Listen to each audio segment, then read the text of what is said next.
Soy el padre Jorge Montaña y los saludo desde Ecuador. El Evangelio de hoy, 16 de julio, corresponde a la fiesta de la Bienaventurada Virgen María del Monte Carmelo, también conocida como la Virgen del Carmen.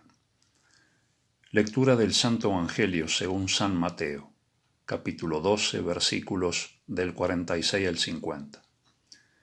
Mientras Jesús le hablaba a la multitud, se presentaron su madre y sus hermanos. Se quedaron afuera y deseaban hablar con él. Alguien le dijo: «Tu madre y tus hermanos están afuera y quieren hablar contigo». «¿Quién es mi madre y quiénes son mis hermanos?», replicó Jesús. Y señalando a sus discípulos añadió: «Aquí tienen a mi madre y a mis hermanos, pues mi hermano, mi hermana y mi madre son los que hacen la voluntad de mi Padre que está en el cielo». Palabra del Señor. Gloria a ti, Señor Jesús. La advocación o el título con el cual hoy honramos a la Virgen María recuerda la herencia espiritual que dejó el profeta Elías como contemplativo y defensor del único Dios. Algunos contemplativos eremitas, quienes en el siglo XII se reunieron en el Monte Carmelo, en Palestina, para dedicarse a alabar a Dios ininterrumpidamente bajo la protección de la Santísima Virgen, llamando a esa advocación Santa Virgen María del Monte Carmelo, a quien más conocemos como la Virgen del Carmen. En el Evangelio que acabamos de escuchar, nuestro Señor Jesucristo nos quiere enseñar sobre todo la importancia capital que tiene para todo cristiano el hacer la voluntad de Dios, es decir, hacer lo que Dios nos manda hacer, en los mandamientos, en los preceptos de la Iglesia, y también lo que Él, en nuestro interior, nos va mostrando que hagamos en esta vida, para nuestro bien espiritual y así alcanzar la vida eterna. Dice el Evangelio que estando Él enseñando a la multitud, alguien le avisa que su madre y sus hermanos están afuera esperando para verlo. Cabe recordar que en el lenguaje bíblico no solo se le llamaba hermanos a aquellos que eran hijos de un mismo padre y de una misma madre, sino también a los parientes, como los tíos o los primos. Así como, por ejemplo, en el libro del Génesis, Abraham llamó hermano a su sobrino Lot. Así entonces, al presentarse la madre y los parientes de Jesús, Jesús le dice: «¿Quién es mi madre y quiénes son mis hermanos? Mi hermano, mi hermana y mi madre son los que hacen la voluntad de mi Padre que está en el cielo». Aquí la enseñanza del Señor es bien clara. Con esta expresión está diciendo que para alcanzar la salvación no se puede uno confiar en el parentesco. De hecho, nadie se salva por el solo hecho de tener un pariente sacerdote o religioso o religiosa, por más santo que sea, o por tener una esposa o esposo virtuosos. Para alcanzar la salvación es necesario tomarse muy en serio la responsabilidad personal de cumplir todos los días con lo que Dios pide.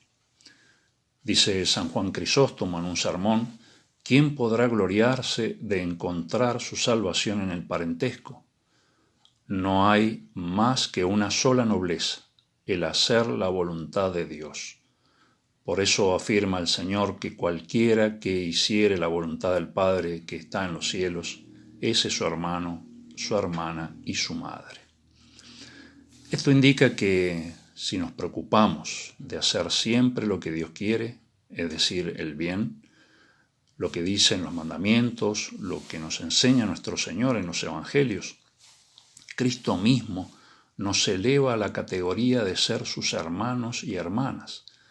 Y así como en una familia los hermanos viven juntos y comparten todo, así Cristo, si cumplimos con la voluntad del Padre, nos llevará al cielo para que estemos con Él eternamente.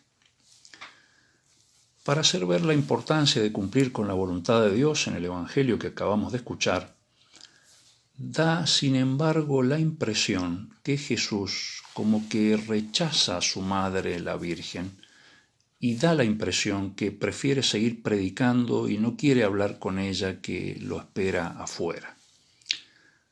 La mayoría de los grandes santos y teólogos que han comentado este fragmento del Evangelio coinciden en que Jesús no rechaza a su madre, sino que por el contrario realiza una alabanza hacia ella.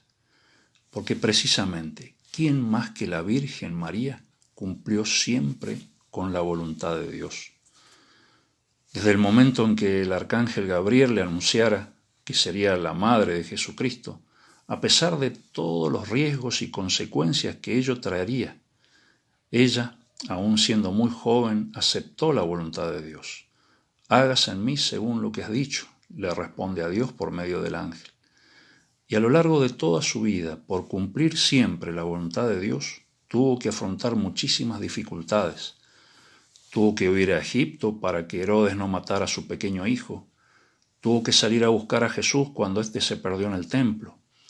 Tuvo finalmente que acompañarlo al pie de la cruz, padeciendo el mayor dolor que jamás haya existido en el mundo, viendo a su Hijo inocentísimo humillado, maltratado y muerto en la cruz. Por eso María es el ejemplo de todo cristiano que quiere vivir siempre haciendo la voluntad de Dios. Así entonces, en este día de la Virgen del Carmen, agradezcamos a Dios por habernos dado a María por madre. Esto lo hizo Jesucristo cuando, muriendo en la cruz, le dijo al apóstol San Juan, quien nos representaba a todos: Hijo, ahí tienes a tu madre. Recibámosla como San Juan en nuestro corazón. Que ella sea nuestra madre. Ella es toda nuestra, nos la dio Jesús. Seamos pues nosotros todos suyos. Seamos verdaderos hijos suyos. Porque, como decía un gran santo, San Luis María Griñón de Montfort, no puede tener a Dios por Padre quien no tiene a María Santísima por Madre. Que ella entonces nos bendiga, nos proteja y nos ayude a cumplir siempre la voluntad de Dios, como lo hizo ella, para poder gozar un día de la vida eterna.